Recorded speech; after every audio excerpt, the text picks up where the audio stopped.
아멘. 할렐루야. 한번 고백합시다. 나의 데오빌로는 누구인가? 나의 데오빌로는 누구인가? 누가는 의사죠, 의사. 누가는 의사입니다. 의사인데 특별히 우리가 잘 아는 것처럼 사도 바울이 귀한 동역자였죠.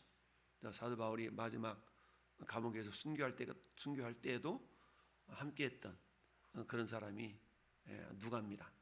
그러니까 이 누가는 사도 바울을 동역하면서 오늘 말씀에 있는 것처럼 처음부터 목격자와 말씀에 일꾼된 자들이 전하여준 그대로, 그 중에 한 사람이 본인도 해당되는 거죠. 그렇게 해서 그대로 저술하려고 붓을 든 사람이 많더라. 그러니까 1절부터 4절 사이는 이 누가복음을 기록하게 된 배경과 목적, 대상 여기에 대해서 이렇게 지금 기록하고 있죠. 그래서 누가는 자기 자신도 이방 출신이었던 그런 존재입니다.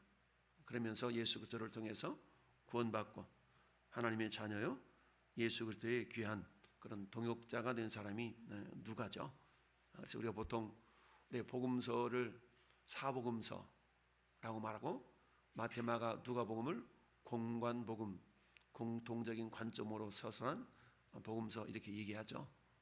그래서 복음서마다 별명이 있습니다. 별명이 있는데 보통 마태복음은 왕으로 오신 예수님이라 그러죠. 왕으로. 마가복음은 종으로 오신 예수님. 누가복음은 사람으로 오신 예수님. 그 사람으로 왔기 때문에 인자라는 표현이 많이 있죠. 그 다음에 요한복음은 빛으로 오신 예수님. 이런 복음서에 대한 별명이 있는데요. 자, 우리 중에 이루어진 사실에 대하여 이루어진 사실, 이루어졌다. 뭐가 이루어졌나? 예수 그리스도라는 분이 이 땅에 오셔서 인류의 죄를 해결하시기 위하여 행하셨던 모든 사역, 그걸 완성하셨다라고 표현합니다. 이 사실, 이걸 뭘래요? 사실로 받아들이고 있는 것이죠. 하나의 설화나 동화나 전설이 아니라 예수께서 이 땅에 오셨고 그리고 그분이 어떤 일을 행하셨는가에 대한 사실, 우리 잘 아는 것처럼 요한복음 19장 30절에 예수님이 인류의 모든 죄짐을 다 짊어지시고 십자가에서 피 흘리시며 돌아가실 때 외쳤던 일곱 마디를 보통 우리가 가상칠언이라고 얘기하죠. 일곱 마디를 외치셨는데 그때 마지막 숨을 거두시면서 하셨던 말씀이 다 이루었다 라고 숨을 거두시고 내 영을 아버지 손에 의탁하나이다. 그리고 숨을 거두시죠. 여기 다 이루었다. 이것은 텔로스라는 단어에서 왔다고 그랬잖아요. 텔로스라는 말은 임금, 급여, 끝, 이런 의미가 담겨져 있는데요. 그래서 테텔레스타이라는 말로 다 이루었다. 즉 죄인인 인간이 그 죄의 대가를 지불하게 해서 뭔가 지불해야 될 것을 예수님이 대신 지불해서 완성했다라는 그런 의미가 담겨져 있는 말이 테텔레스타이라는 단어인데요. 이 말이 예수님이 다 이루었다라는 그런 고백이죠. 따라서 우리는 내가 내 죄값을 치르기 위하여서 무엇인가를 행함으로 죄사함 받는 것이 아니라 이미 예수님이 행하셨던 우리의 죄를 위하여 이루셨던 완성되어진 구원, 그 구원의 은혜를 내가 믿음으로 받아들일 때에 하나님의 자녀가 되고 구원받는 그런 역사를 경험하게 되는데요. 이걸 우리 1절에 이루어진 사실이라고 표현할 수가 있죠. 따라서 사실이라는 말은 뭡니까? 꿈에는 가상의 이야기거나 허구의 이야기거나 그렇지 않고 실존한, 우리가 보통 전도할 때 천국과 지옥은 지어낸 가상의 장소가 아니라 실존하는 세계다 라고 이야기합니다. 마찬가지로 예수 그리스도에 대한 이야기는 그야말로 지어낸 이야기가 아니라 보통 우리가 역사 그러면 히스토리라고 하죠. 히스토리. 근데 이 스토리는 히스 스토리라고 말합니다. 제가 전도할 때 간혹 사용하는 그런 물어보는 질문이 있어요. 그게 뭐냐면 올해가 2025년인데 왜 2025년인 줄 아세요? 이런 질문을 가끔 합니다. 그럼 사람들은 당연히 2025년인 줄 알지 왜 2025년인지 그 생각하지 않고 살거든요. 그러면 그때 뭐라고요? 2025년 전에는 영년, 그리고 영년 전에는 기원전이라는 표현을 쓰잖아요. 기원전이라는 말이 영어로 무슨 글자인지 아냐? 그건 대부분 몰라요. 그래 보통 BC 몇 년, BC 몇 년. 아 맞아 BC 카드? BC 카드 BC가 아니라 Before Christ. 예수님의 이전에. 그런 AD는 라틴 말로 아노 도미니 또는 도미나이라는 단어인데 주님이 오신 이후에 이런 뜻이다. 그러면 2025년은 즉 예수 그리스도가 이 땅에 오신 이후 2025년이 흘렀다. 이렇게 표현을 하죠. 그러니까 우리는 어때요? 그런 역사적인 사실, 즉 예수 그리스도는 우리가 살아가고 있는 역사를 구성하는 아주 중요한 주인공으로서의 존재했던, 실존했던 인물이다 라고 우리가 전도할 때 이렇게 인용하곤 합니다. 이걸 1절에서는 이루어진 사실이라는 말로 표현할 수가 있죠. 따라서 전에 여러분들이 전하는 그 내용은 어때요? 사실이라는 얘기죠. 뭐 이단 사이비들이 엉성하게 그냥 꾸며서 두드러 맞춰가지고 이렇게 하는 그런 게 아니라 이루어진 사실에 대하여 처음부터 뭐가 있어? 목격자와 말씀에 일꾼된 자들이, 그래서 목격자들을 보통 사도라고 이야기를 하죠. 예수님이 행하신 일들을 보고 듣고 동행했던 사람들을 보통 사도라고 말합니다. 근데 12사도 말하죠. 근데 그 중에 가룟 유다는 예수님을 배반하고 그 가룟 유다 대신에 들어온 사도가 마띠아라는 사도죠. 그리고는 어때요? 사도 바울은 직접 예수님의 어떤 삶을 동행했던 자는 아니지만 다메섹으로 가는 도상에서 사도행전 9장에 예수님을 만난 사람, 예수님을 목격한 사람, 이게 그렇게 돼서 사도 바울도 사도로 편입이 된 그런 주인공인 거죠. 그래서 처음부터 목격자와 말씀된 자들이 전하여준 그대로 내력을 저술하려고 붙들던 사람이 많은지라. 그러니까 성경의 많은 부분들이 이렇게 발견이 되어지죠. 그래서 사해사본이니 뭐 쿰난 사본이니 이런 것들은 뭐예요? 발견된 장소를 말하고 있지 않습니까? 그렇게 해서 다양한 성경에 이렇게 파편들이 많이 있거든요. 그래서 보통 두루마리라는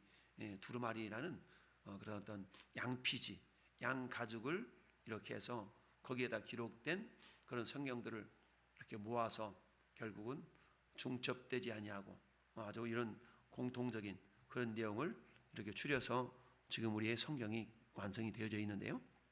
그러면서 모든 일을 근원부터 자세히 미루어 살핀 나도 데오빌로 각하에게 차례대로 써보내는 것이 좋은 줄로 알았노니. 여러분 지금 누가복음이 기록된 이 당시의 배경은 어떤 상황이었어요? 이 당시의 상황은 그야말로 이제 예수님이 태어나기 이전에 그런 상황인 것이죠. 보통 예수님의 탄생을 학자들이 정확하게 보통 뭐 주전 3년, 주전 4년 이런 식으로 보통 봐요. 그러니까 기원 0세기 0년으로 딱 태어나는 게 아니라 몇 년 사이에 이렇게 어간을 두고 학자들이 이렇게 얘기하는데 어찌하든 그럼 그 시대에 누가 있냐면 헤롯 대왕이라는 왕이 있었죠. 헤롯 대왕이, 이 헤롯 대왕은 주전 37년에서 주 4년까지 이렇게 통치했던 대왕이었는데, 이 헤롯 대왕은 한마디로 말하면 폭군이었죠. 폭군. 이 헤롯 대왕은 그 당시에 국제 정세가 로마가 전 세계를 지배하던 그런 시기이기 때문에 헤롯 대왕은 로마에 빌붙어 가지고 유대인들을 굉장히 압제했던 이런 사람이었어요. 자, 그런 시대에 데오빌로 각하라는 말은 높이 있는 사람을 우리가 보통 인정할 때 각하라고 그러잖아요. 그러니까 이 사람을 학자들마다 어떻게 해석을 하냐? 데오빌로라는 이 사람은 로마의 고위 관료였던 사람인데 예수를 믿은 사람이다라고 학자들이 얘기를 합니다. 근데 데오빌로라는 단어는 데오스라는 말에 보통 하나님, 주님 이런 뜻이잖아요. 그리고 이 필로스 또는 필레오라는 단어가 합쳐진 단어가 데오빌로입니다.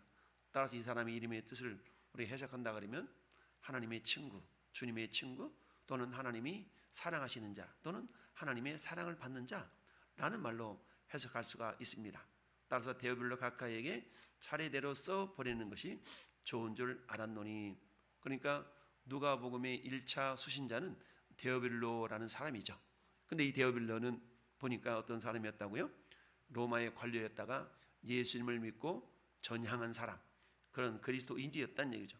그런데 이 사람의 믿음이 어떤 경우였냐? 아주 심도 있는 신앙이 깊은 사람은 아니었던가 봐요. 그러니까 3절에 모든 일을 근원부터 자세히 미루어 살핀 나도 데오빌로 각하에게 차례대로 써보내는 것이 좋은 줄로 알았다.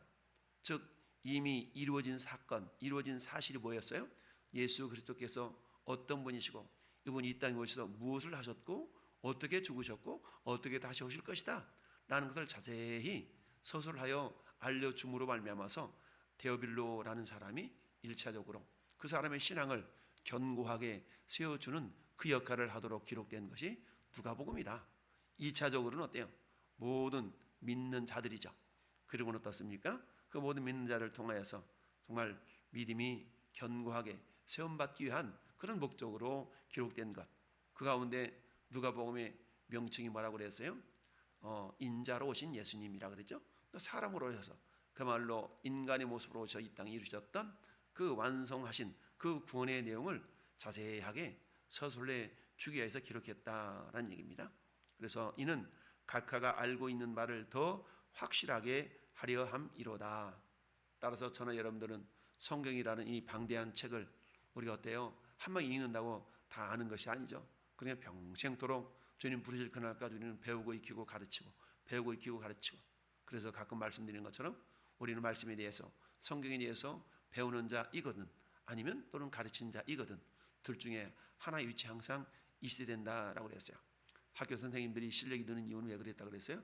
배운 걸 계속 학생들한테 가르치기 때문에 선생님들 실력이 쑥쑥 느는 거거든요. 마찬가지 우리의 신앙이 우리의 믿음이 쑥쑥 자라기 위해서는 교회의 공동체 속에서 그저 듣고 배우는 데만 있는 것이 아니라 말씀을 가르치는 입장에 서게 되면 우리 신앙이 쑥쑥 자랄 수가 있다라는 얘기입니다. 그래서 오늘 누가복음이 기록되어진 이 시대적인 배경은 데오빌로 각하, 즉 헤롯 대왕이 통치하던 그런 악정을 행하던 그런 시대였다라는 겁니다. 그런 시대에 데오빌로, 즉 하나님의 친구이면서 또는 하나님의 사랑하시는 자 혹은 하나님의 사랑을 받는 자로 여김받았던 사람이다라는 얘기죠. 그래서 그가 알고 있었던 내용이 아직 미흡하다고 여겼기 때문에 좀 더 자세하게 알려주기 위해서 기록했다라는 얘기입니다. 그래서 이미 이루어진 사실이라는 건 뭡니까? 구원은 완성되어졌다라는 얘기죠. 우리가 구원을 위해서 무엇인가를 막 행해서 구원을 이루는 것이 아니라 이미 완성되어진 구원을 우리는 어떻게 하면 돼요? 그냥 믿음으로 받아들이면 되는 것이죠. 따라서 영접하는 자 곧 그 이름을 믿는 자들에게는 하나님의 자녀가 된다. 우리가 잘 아는 요한복음 3장 16절 하나님의 세상을 이처럼 사랑하사 그게 데오빌로죠. 그 하나님의 사랑하시는 그 하나님은 이처럼 사랑하사 독생자를 주셨으니 이는 그를 믿는 자마다 멸망하지 않고 영생을 얻게 하려 하심이다 라는 얘기입니다. 이처럼 예수 그리스도에 대하여서 지금 자세히 우리 중에 이루어진 일은 예수 그리스도께서 이 땅에 오셔서 무엇을 하셨고 어떤 일을 완성하셨는가를 전해주는 것이 복음의 핵심이죠. 따라서 기독교 신앙의 핵심 초점은 뭐니 해도 예수 그리스도라는 사실입니다. 그래서 그 모든 일을 근원부터 자세히, 즉 예수 그리스도께서 메시아로 이 땅에 어떻게 오셨고 어떤 일을 이루셨고 앞으로 어떻게 행할 것이다 라는 것을 자세히 이렇게 살핀 누가도 데오빌로 각하에게 차례대로 써 보내려고 기록했다라고 말씀하고 있습니다. 그렇습니다. 비록 누가는 사도 바울의 아주 위대한 동역자였죠. 그러면 어때요? 평생토록 이 사도 바울과 동역했던 그 사역. 그렇다면 누가가 사도 바울을 막 드높이면서 사도 바울을 드높이면서 드러낼 수도 있지만, 그러나 누가는 그런 사도 바울을 드높이는 것이 아니라 사도 바울이 증거했던 예수 그리스도를 지금 드러내고 있는 것이죠. 그렇게 해서 어떤 상황 속에서도 우리의 입술 속에서 증거되어야 될 분은 예수 그리스도인 줄 믿습니다. 특별히 오늘 말씀의 제목, 그렇다면 나의 데오빌로는 누구인가 라는 말씀의 제목처럼 오늘 누가는 데오빌로 각하, 즉 하나님의 사랑을 받는 자, 하나님의 사랑하시는 자 또는 하나님의 친구라는 이름을 가졌던 이 데오빌로라는 사람에게, 물론 이 사람이 개인적인 사람이긴 하지만 오늘 이 시대를 살아가는 저와 여러분들에게도 어찌 보면 우리는 모두가 다 데오빌로들이었던 것이죠. 하나님께서 우리를 사랑하셨기 때문에 우리를 주님이 사랑하시는 자, 또는 하나님의 사랑을 받았던 자들이죠.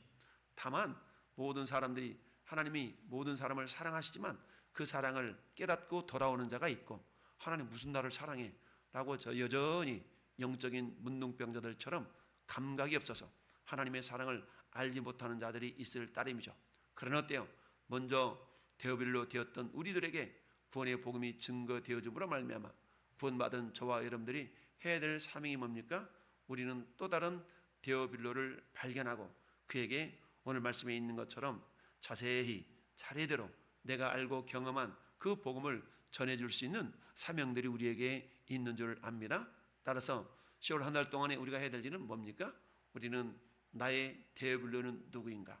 나의 데오빌로를 발굴하고 발견해서 그에게 마치 누가복음을 기록함으로 데오빌로에게 좀 더 확실한 믿음의 사람이 될 수 있도록 복음을 전했던 것처럼, 전에 여러분들이 해야 될 일은 베드로전서 5장 10절의 말씀처럼 모든 은혜의 하나님 곧 그리스도 안에서 너희를 부르사 자기의 영원한 영광에 들어가게 하시니가 잠깐 고난을 당한 너희를 친히 온전하게 하시며 굳건하게 하시며 강하게 하시며 터를 견고하게 하시리라. 이런 배경을 가지고 등장하는 인물이 누구예요? 샤그라와 엘리사벳이었다라는 얘기입니다. 여러분, 유대 왕 헤롯 때, 헤롯 대왕을 말하죠. 헤롯 대왕은 아까 말씀드렸던 것처럼 예수 그리스도를 굉장히 올 때까지 박해했고 그런 어떤 사람이 이 헤롯 대왕인데요. 자, 하나님의 때에 아비야 반열에 제사장한 사람이 있었으니 이름은 샤가라요 그의 아내는 아론의 자손이다 라고 해서 이름은 엘리사벳이었다. 한마디로 말하면 정치적인 현실, 사회적인 현실 자체가 어찌 보면 복음을 접근하기에 쉽지 않은 그런 시대였는데, 이런 시대 가운데서 샤가라와 엘리사벳이라는 사람을 등장시켰다라는 얘기죠. 한마디로 말하면 이들은 의인이었다라고 성경은 말씀하고 있습니다. 6절에 이 두 사람은 하나님 앞에서 의인이니 주의 모든 계명과 규례대로 흠이 없이 행하였더라. 여러분, 그야말로 하나님의 신앙을 갖기에 어렵고 고난을 당할 수밖에 없었던 그런 상황 가운데서 의인이었고 규례대로 흠이 없었다라는 얘기는 어때요? 어려움 속에서도 환난 속에도 믿음을 지키는 그런 어떤 신실한 사람이었다라는 얘기죠. 마치 노아처럼 당세의 완전한 자였다라고 인정했던 그런 말씀처럼 오늘 샤가라나 엘리사벳도 역시 마찬가지로 의인이었고 흠이 없는 그렇게 행했던 사람이라는 걸 볼 수 있습니다. 이것은 그만큼 하나님 앞에서 경건하고 거룩한 삶을 살았던 사람이다 라는 걸 알 수 있죠. 그러나 시대적인 상황은 어떻다고요? 헤롯 왕은 로마의 앞잡이로서 그야말로 이 다윗의 정통성을 부인했던 그런 사람 중에 한 사람이거든요. 그러니까 그런 상황 속에서 그야말로 하나님을 향한 그런 신앙을 갖고 있다는 것은 굉장히 귀한 일이었죠. 이 사람을 등장시키면서 결국 이 사람을 통해서 누구를 이끌어 가려고 그래요? 이제 예수 그리스도를 이끌어 가게 해서 이 사람을 먼저 등장시키는 것이죠. 오늘 시대도 어찌 보면은 기독교가 자유민주주의지만 기독교가 박해를 받는 그런 시대를 우리가 지금 살아가고 있습니다. 여차하면 고소고발건, 여차하면 구속, 여차하면 이렇게 잡아넣는 그런 시대가 오늘 이 시대가 되어 있는데, 자유는 있지만 그 자유를 가지고 그야말로 기독교를 굉장히 박해하는 그런 쪽으로 지금 이 정권이 일어나고 있는 것을 보게 되는데요.